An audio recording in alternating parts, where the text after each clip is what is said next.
Okay, hey everybody. You may recognize myself. I'm Small Cap Kev. This is Mr. Fundamentals. We have a podcast called Edge Investments where we cover growth stocks, but mostly large trending stocks, what you see in the news. We launched a sub brand. It's a new brand. It's called MicroMath Capital. A few reasons we chose that name. Micro alludes to our focus on micro cap stocks. We like small caps as well, but generally on the smaller side, things under $1 billion are what really catches our attention. Math, my name is Matheson.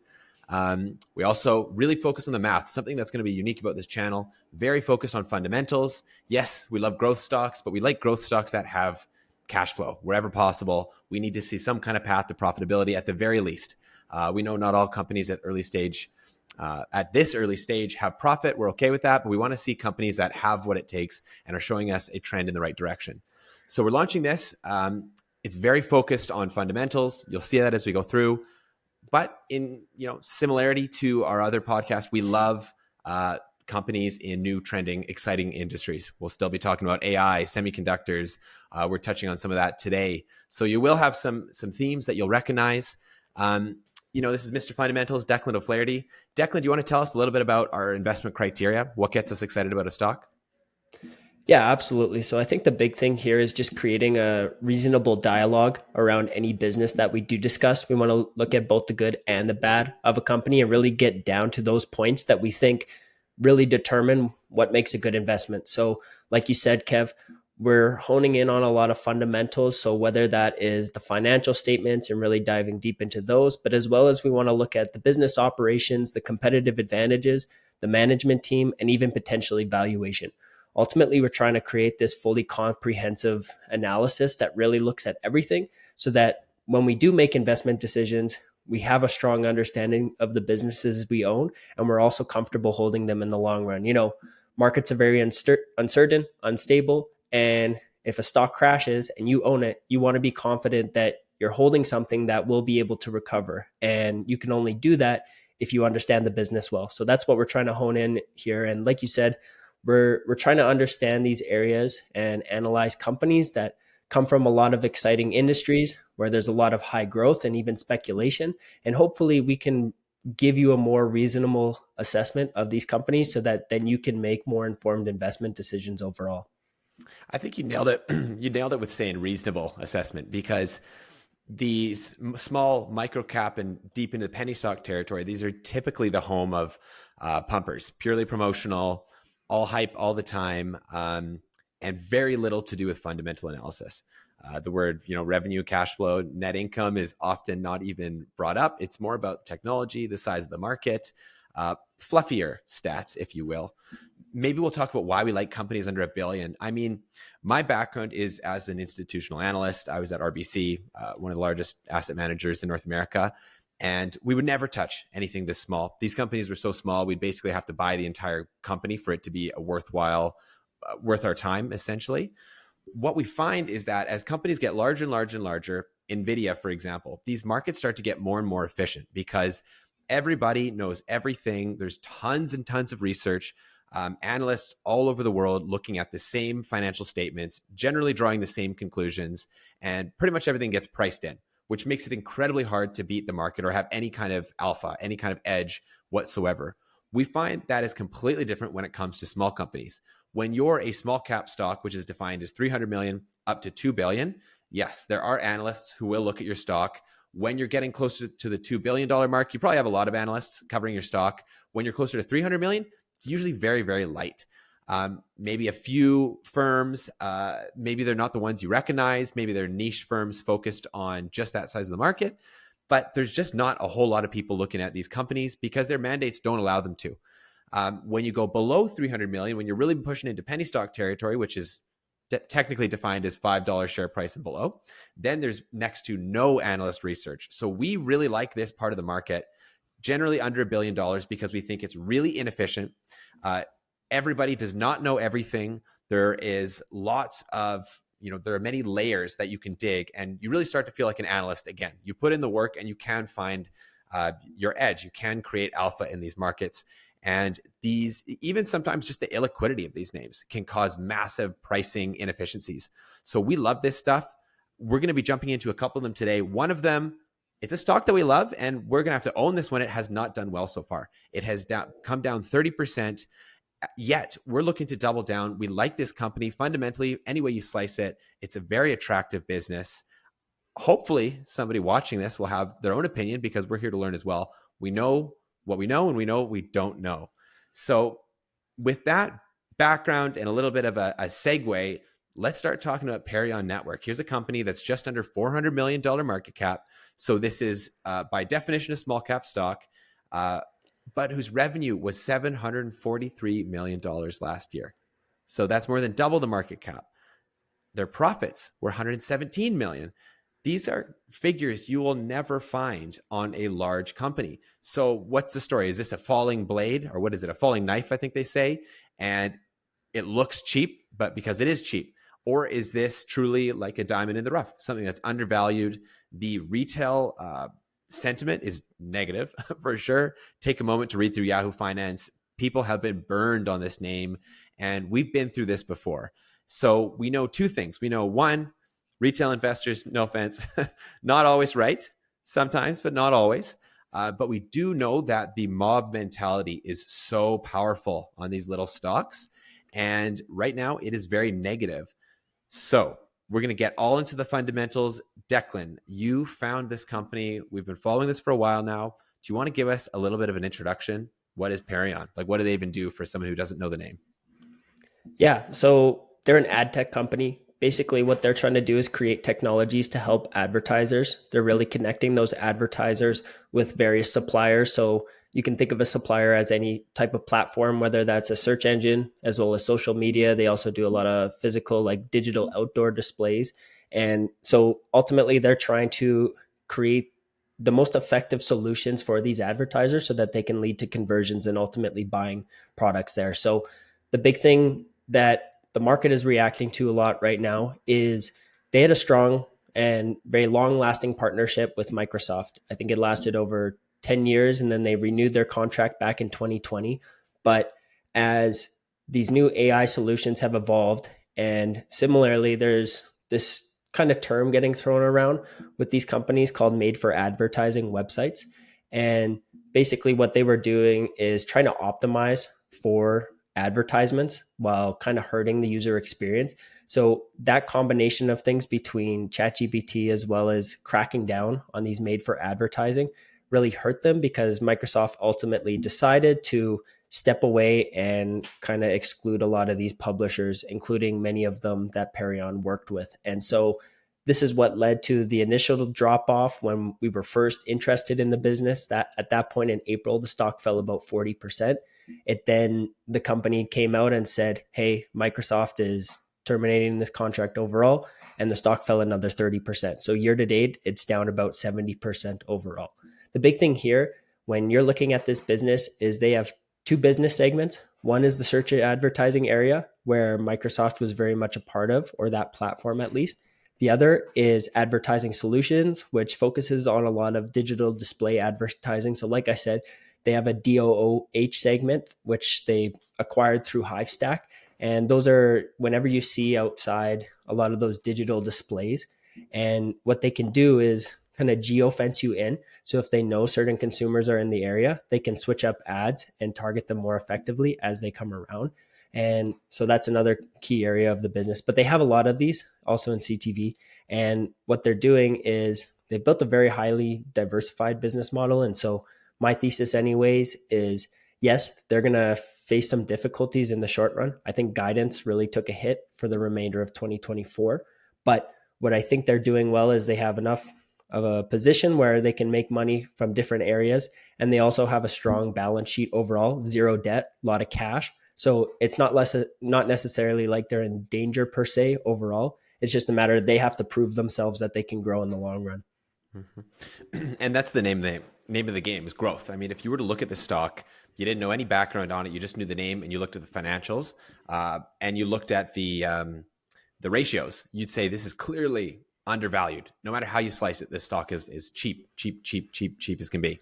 The thing they're getting punished for is there's no growth. It's negative growth. They're actually, even though revenue ticked up a little bit, everything else is shrinking quite significantly.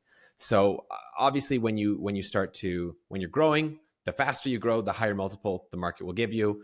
When you're a value stock and you're not really in growth mode anymore, your multiples come way down. And when you shrink, your multiples come down even more. So there's a lot of things that we find interesting about this because it is a very healthy business. Like we've looked at stocks before that are value stocks, like big companies like Dish, for example, we looked at that had, you could call them undervalued as well, but they had massive liabilities as well, like massive amounts of debt. A company like Perion has no debt. So even if you're nervous about the business, which is shrinking, the ratios are showing that it's undervalued. The profit margins or the gross profit margins are insane, about 95%. And they have a ton of cash sitting on the balance sheet. So worst case scenario, if this company needed to maybe not completely reinvent itself, but it wanted to move into adjacent markets or something that was growing faster just to get that growth profile back, well, they have the money to do so. Alternatively, they've announced like a share buyback program, which is pretty healthy. It's around $75 million authorized, I believe. And that's a fraction of the money they have available to play with. So it's a company that, sure, it's not in growth mode, but the downside is limited from a business standpoint because of how healthy their balance sheet is. They haven't put themselves in a really unhealthy position. So I can't speak to the future of how all these business units are going to go, but I feel optimistic that they've given themselves so much optionality for what they could do, which is interesting, right? Yeah. No, absolutely. And one thing that I like to look at when I'm trying to make an investment is where I can be a contrarian in the market. And this is one of those opportunities where, like you said, market sentiment is really poor right now. There's a lot of, if you look online, go through Seeking Alpha, you can see a lot of critical assessments of the business overall and some of those points that I had mentioned earlier. The thing is here that, again, it's not like the business is completely doomed. We ran a discounted cash flow analysis where we essentially eliminated all of Perion's search advertising unit. And so they could solely rely on just their display advertising or advertising solutions unit.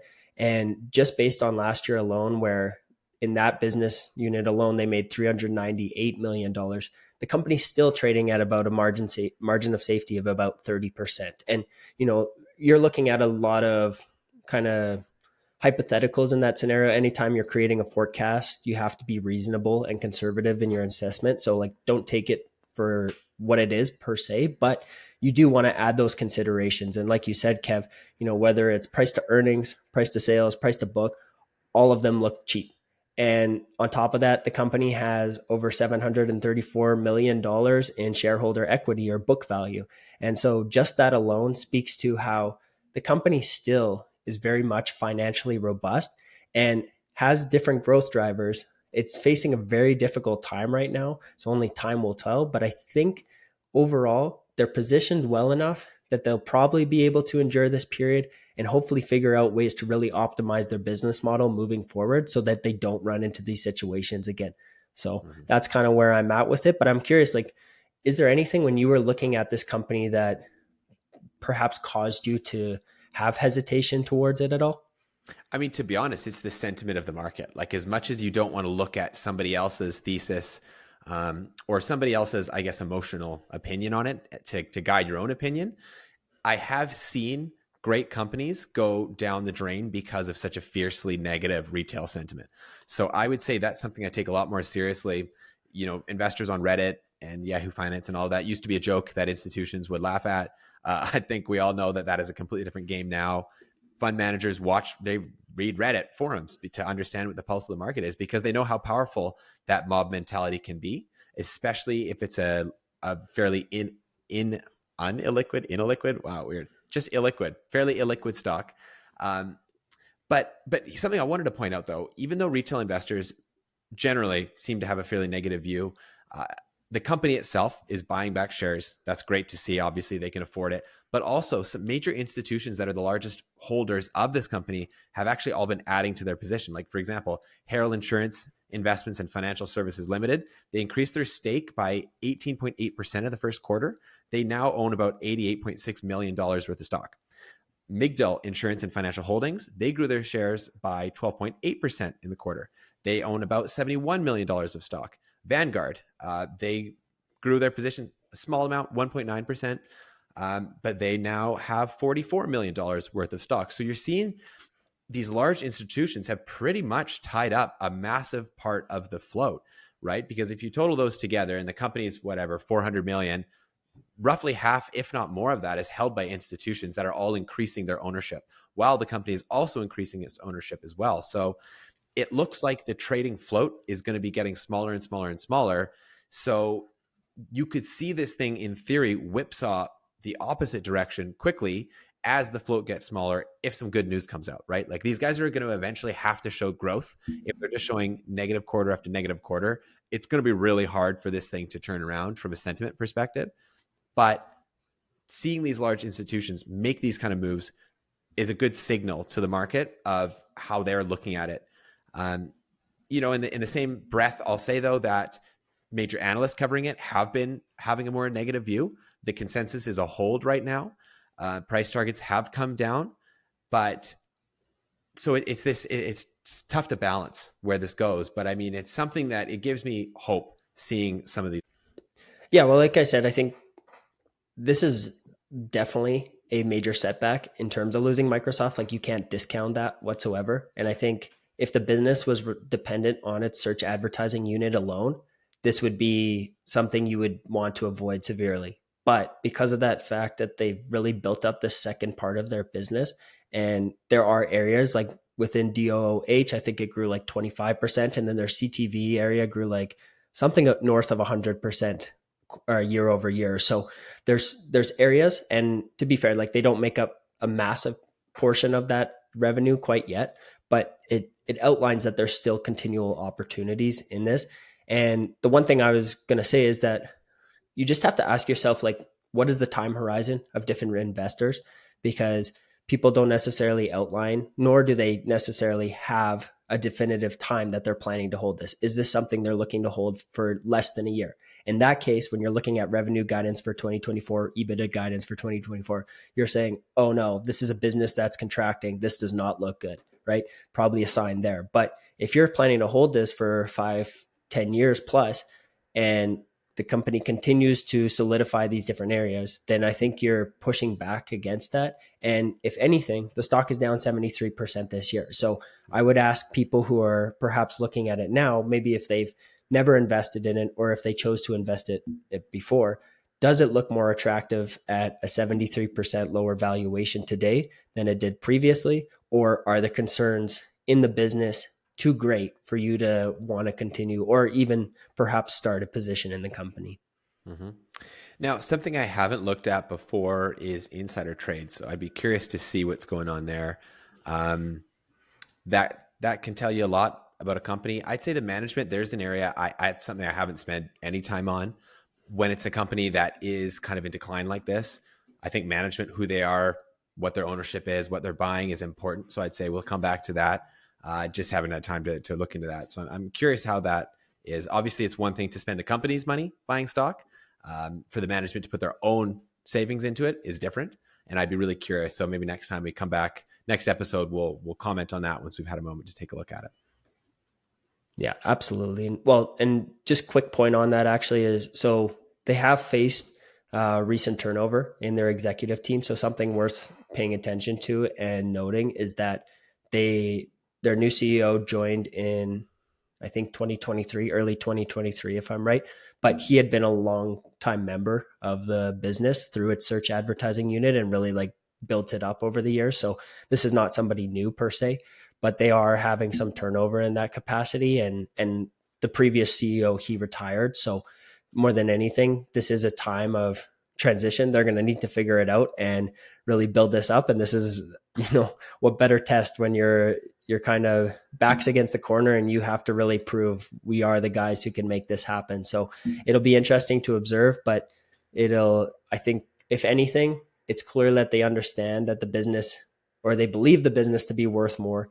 They've declared that in past press releases, that when they declared the stock buyback, that they thought the business was undervalued. So I think they're buying at the right time, if anything. Now it's just a matter of if they can support the organic growth as well as those share buyback program. Yeah, exactly. I have basically no further thoughts on these guys for the time being. More research is needed. If you're watching this, if you don't know us, make sure you subscribe to the newsletter. We've written one article on them. We have another queued up. It's long form. If you like reading long form research, you want to learn about this, you like reading more than you like watching videos, make sure you check out our website, micromathcapital.com. Next company we're going to talk about in the semiconductor space. They don't actually make semiconductors. They're in the, you could call it the testing part of that market. Specifically, it's called burn-in. If you're not familiar, semiconductors are certainly a booming industry right now. Artificial intelligence. There's a massive industry for that.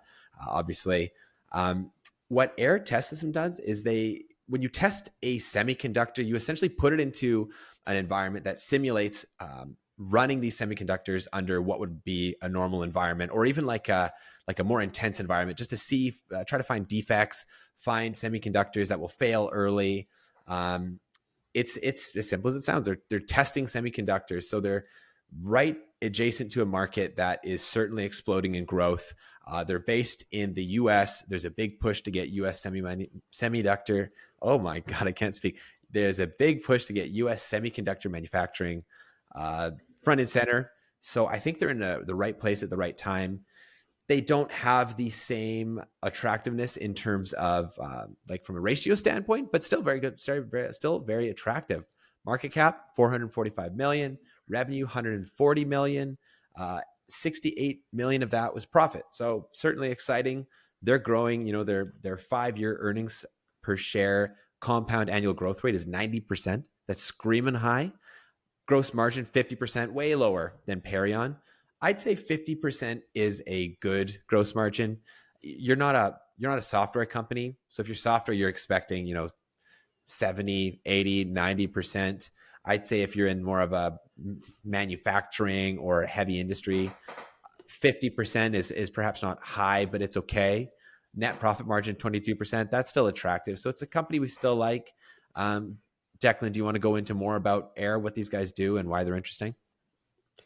Yeah. So overall, similar to Perion, the sentiment has kind of been negative recently for the business. Aside from the past week, I think they shot up about 35%. So basically what that comes down to is they have done a really good job penetrating the silicon carbide market, which is something that is closely related to electric vehicles.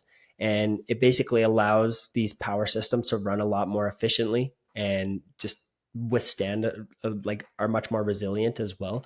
And with, of course, the sentiment within electric vehicles right now on the decline overall, I think there's a lot of declining sales. And of course, Tesla's leading the way there. This is translated towards AEHR a bit. But I think, like you said, Kev, this is a company that is addressing a lot of the semiconductor market in terms of testing, both through the burn-ins, but as well as logic systems. And they are going to be well positioned for the long run. I think ultimately you have these big companies that are trying to produce these smaller and smaller semiconductors. And what you need is something that is not going to break down or suffer defects once you issue it out. And so that's what AEHR is here to do. They're trying to put those things to the test, both from a performance standpoint, but as well as being able to function under different conditions.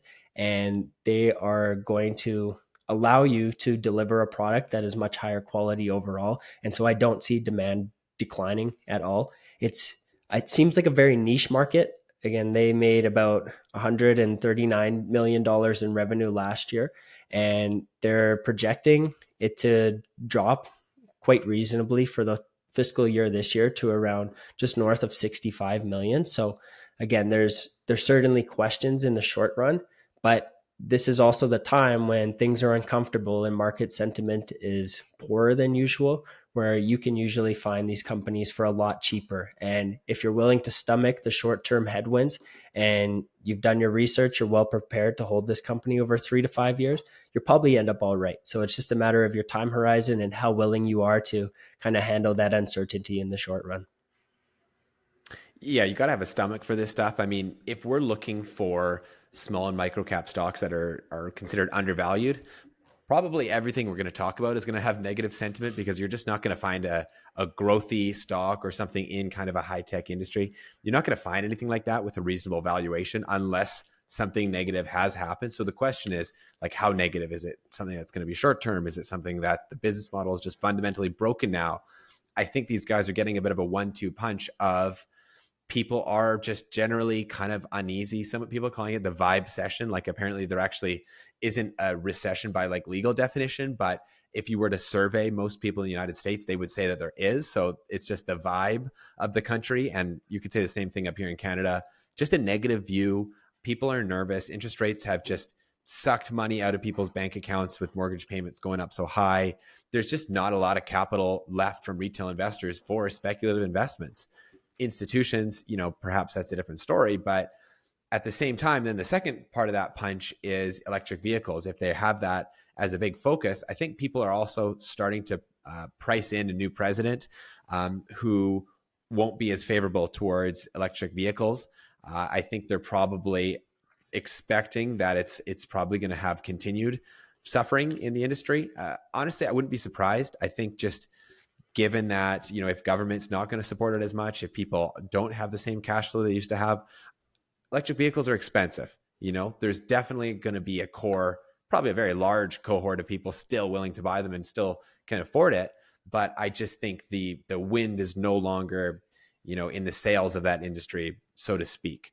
So just like you said, though, 3 to 5 years, though, that's a whole other lifetime away from now. So if we're looking at things that, that are fundamentally solid still, the key thing you want to look for is, are they going to be able to survive? If they can't raise capital and if they just have to deal with a low share price and maybe even declining sales, can they survive?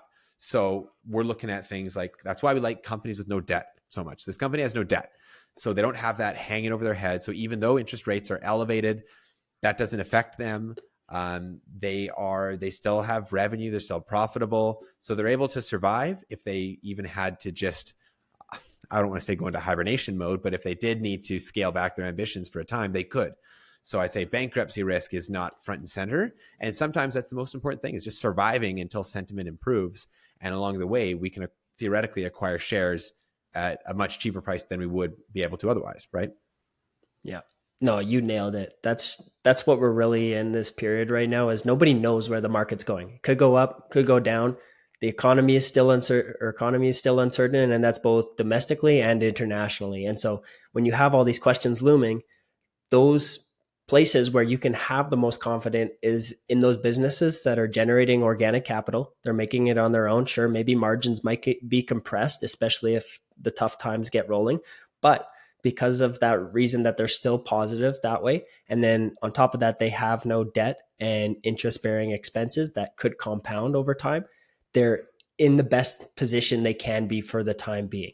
And those are the companies that, when they don't have to focus and put their efforts on raising capital or bringing in debt, that can focus on perhaps seeking out new acquisition opportunities, or potentially just really doubling down on the technology they already have. So that's what gives us confidence in these businesses. And it's certainly one that, again, at a price to sales of around 6 and PE of 23, 24, it's not necessarily super cheap, but it still remains much more attractive than it has been over recent periods. And so you can kind of look at that, and then you want to estimate how that growth is going to play out into the future, and whether AEHR test systems is going to be sticking around for the future. So I feel confident overall. I look at this business, and it's definitely one that has executed well in its area.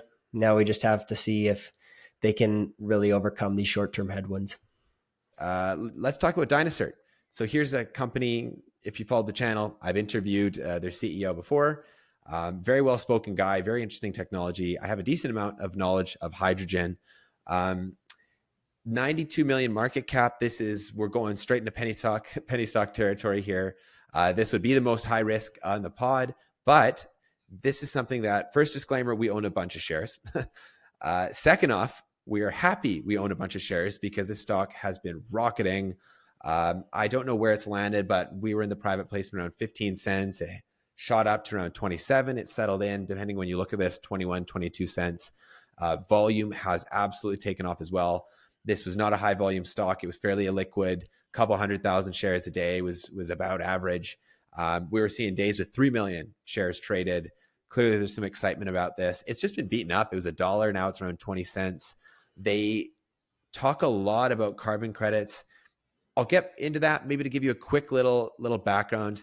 If you're not familiar, these guys have products that basically they put an onboard electrolyzer that basically creates hydrogen. They spritz it into diesel engines and it cleans it up a whole bunch. It makes them more efficient. It makes them less dirty. They require less maintenance. And with the price, especially here in Canada, of carbon going up and up and up and up and up, the payback time for investing in one of these units has gone down significantly. When I talked to the CEO, the payback was already very attractive, but since then, the price of carbon has gone up even more. So that only makes it more attractive. So Declan, I kind of bumbled my way through a little bit of an intro there. Do you want to round that out, give a bit more of a fulsome explanation about what these guys do? Yeah, no worries. So they are basically serving the entire internal combustion engine market for the most part. And there are over, I think it's 1.3 billion internal combustions out there today. And there's about 100 million that are produced annually. So there's certainly a large market to serve. And their technology, which is their hydrogen units that are attached to these engines, they really do improve performance, but also reduce the number of greenhouse gas emissions. And so the numbers that they list on their website are that they reduce NOx emissions by up to 88.7%, carbon emissions by up to 9.6%, or CO2 emissions, up to 9.6%, methane emissions up to 46.7%. And then they're also improving engine life by 10 to 15%. So on one hand, you have the sustainability aspect where they're improving, allowing these businesses to have a much lower carbon footprint. But then on the other side of it, they're also improving performance of these engines so that they last longer. So it really seems like a win-win. And then, as you said as well, the carbon credits. So they're in the process, the final stages of receiving Verra's verified carbon credit standard, which is, I suppose, the largest or most well-known carbon credit initiative out there.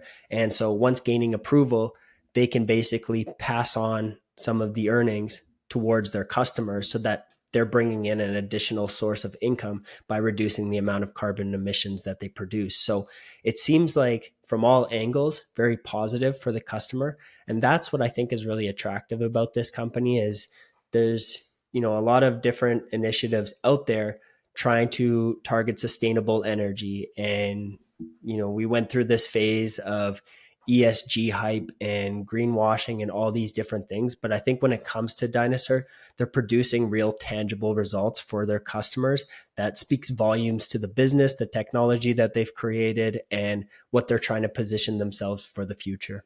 Mm-hmm. Whether you care about the environment or not, there's so many more benefits. Like you said, performance improves, but it's just simply the cost analysis makes sense with these guys because the price of carbon is going way up. These things will be paid back quicker and quicker. And what I was trying to explain before is an onboard electrolyzer. So that takes water, it splits it into hydrogen and oxygen. So you'll see out of the tailpipe of a fully hydrogen car, it's just little drops of water here and there. So there's virtually no emissions from that aspect of it. But what's unique about this is that electrolysis requires a ton of electricity. It's very expensive. So people have talked about tidal energy, solar power. It's still expensive because it uses so much energy. This is an onboard system. The car's running on the trucks are running on diesel already. They have that energy and they're using that to create hydrogen on board, which is quite unique. So it's a very efficient way of creating the hydrogen. It cleans up the emissions. And what really interests me, I don't want to say more, but equally is their hydrolytica telematics. So it's this onboard tracking system that monitors fuel consumption. It basically calculates your greenhouse gas emissions. It's for if you want to calculate the potential carbon credits available. So just like you mentioned, they've been going through this process. I think that's part of the reason the stock has been hurting. It's because it's been known that they're doing this, but it's always been we're almost there. It's taken a long time. I think investors are waiting, and investors, when it's not really a risk on environment, investors only can wait so long. And I think people had kind of just started losing interest. But this is something that catches my attention in a big way because it's a whole new revenue stream and potentially a very significant revenue stream. And we don't know, we can never say exactly when, but it certainly should, based on when they started this process, it should be more or less any time now. And I feel like that's something that doesn't appear to me to be priced into the stock. So I'm really curious to see what happens when that's announced. I don't see how it would be anything other than positive for the company. And I'd say that's part of the thesis that I see as a lot of reason to be excited about the future of this.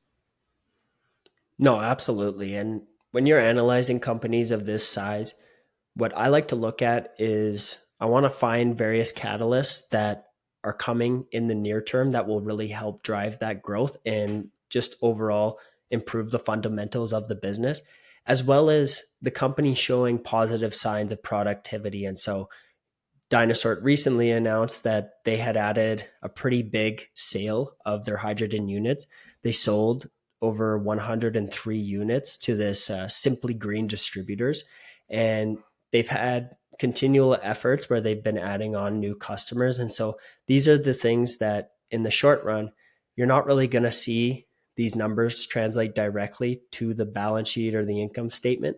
But over time, they compound. And as they continue to build their reputation in these markets, it really speaks volumes. And like you said, once those carbon credits really start rolling out, that's just a huge value add that you're really looking at three different areas that dynaCERT is creating value. One is reducing carbon emissions.